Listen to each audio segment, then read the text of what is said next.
that guy he's so much fun to be around. Like every time you leave, you're just like, wow, right? It's that kind of emotion and reaction that I think other people, brand name aside, all his amazing accomplishments, just what you get there is passion and spirit and creativity, and it's always fun to be around.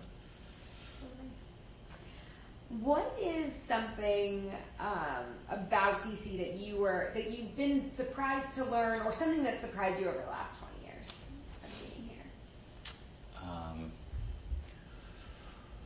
What's been surprising?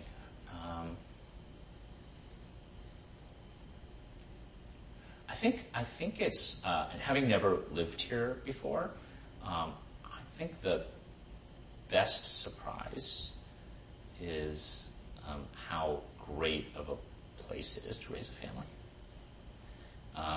Just what this region has to offer, the quality of education that we have access to here, the support around it, the local communities that exist in their own little micro communities. I mean, it's so diverse and cool. And I just feel like my kids are going to have a really well-rounded, diverse view on life because they were able to live in the DC area. That's true. I grew up here. You did? Yeah, I grew up here. I left for a while and then decided that this story needed to be told. So yeah. It's great. It was time. Yeah. So what are your biggest dreams or aspirations for the Knot? Well, we want to help every couple in the world plan and execute a wedding that's uniquely their own, help them celebrate that really important day they've been dreaming about with their family and closest friends.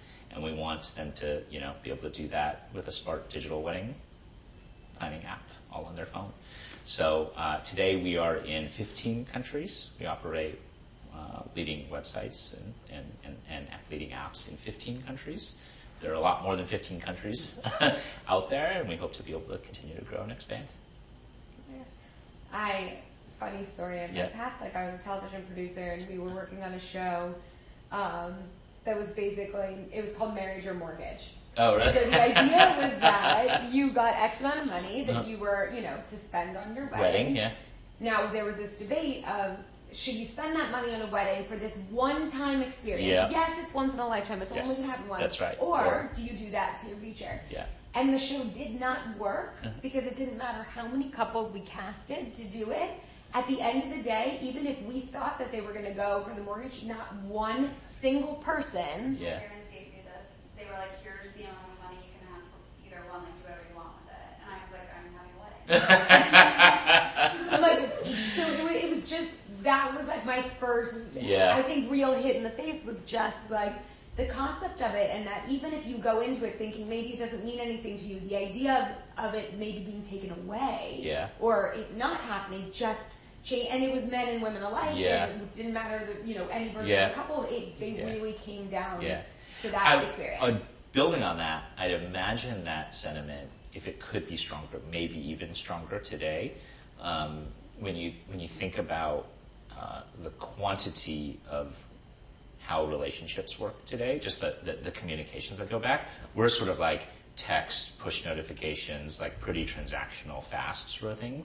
And the net effect of that is, I think people value real interaction, in-person reaction more and more, right? Particularly with the younger generations. And so that's why we're seeing a lot of this flight from online to offline, where you have, whether it's group exercise classes or, sort of social events where you're coming together, there's almost this bifurcation of, I can't unconnect from my phone, therefore I will do that, but I kind of need to supplement it with some real life stuff. And I think that manifests itself into weddings. Like, when else are you going to get all of the people that you love, your friends, your family, your parents' friends in one room and just have a blowout party, right? Like, that is the time, and that's why people choose to spend there. You have a point. I'd like to argue, but you have a point. Yeah.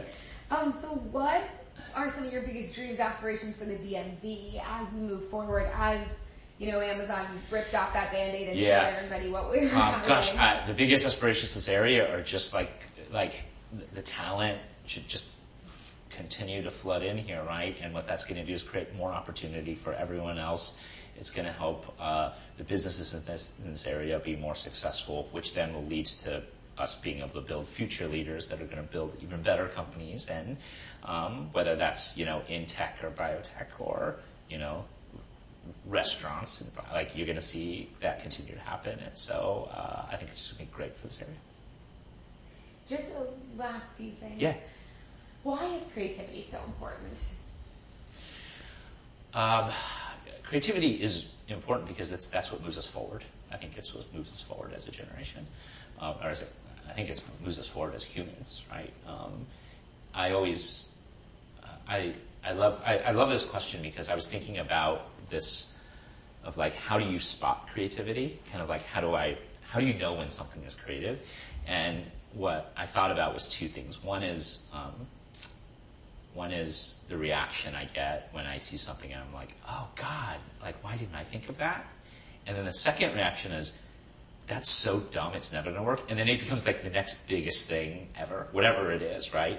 And both of those are cool because no matter which side you feel, something breaks through, right? And it connects in a new way that's never been done before. And I think just as humans, that's what moves us forward and pushes us to be better and better. If you had said, like, things like Instagram aren't that old, right? They didn't exist. They're not that old. Like, things just are getting invented so fast nowadays that are changing the way the world works. And that, to me, is just super awesome. And why is it really important at the end of the day that Washington, D.C., this region, the center of the world, essentially, is seen as a creative place, an innovative place, a place where, we are more than the government. Yeah. Why is that? I think it's because we are already. I think it's because we are already. We just don't have a reputation for it. So, again, bringing more awareness to that will only help further that goodness of creation, the momentum that we have, the foundation that we've built here already. And anyone that comes and lives in this area, spends any time here, always has that view. They're like, wow, I didn't know this place had so much stuff going on. Like, 10 out of 10 times it happens, right? And so, I think it's important because it's only going to help fuel and push us even further as a region and help us get better and better. Ted, just adding on to that last bit. Yeah. So you're saying it helps the region. Yeah. But you're trying to help everyone in the world. Yeah. And other tech companies and other people are trying to push things that are global reaching. Yep. So I'm starting to lose the thread of it. I think that the point maybe I think we might agree on is that as we get better as a region, ultimately we're getting better as a country and hopefully as a world. In that, what I'm trying to say is that I think that the influence that DC has may be greater outside of Capitol Hill than on Capitol Hill. And so if I can get you again to tell Danielle a little bit about, and we're going to wait for this. Yeah. For a second. Yeah. But maybe start with, as we've seen the growth and the innovations that are happening or the creativity that's happening in the DC metro area, what we see is the influence and the benefits to society and the world here growing and growing and growing that far outweighs anything that happens in Capitol Hill or in your words. Because I do think that the power shift is really kind of an interesting thing that we felt. I've been here since '95 and you can feel that. Yep. You can feel that Capitol Hill becomes smaller and smaller. Yeah. I think the other part to that too, to go off of what Ted's saying, is that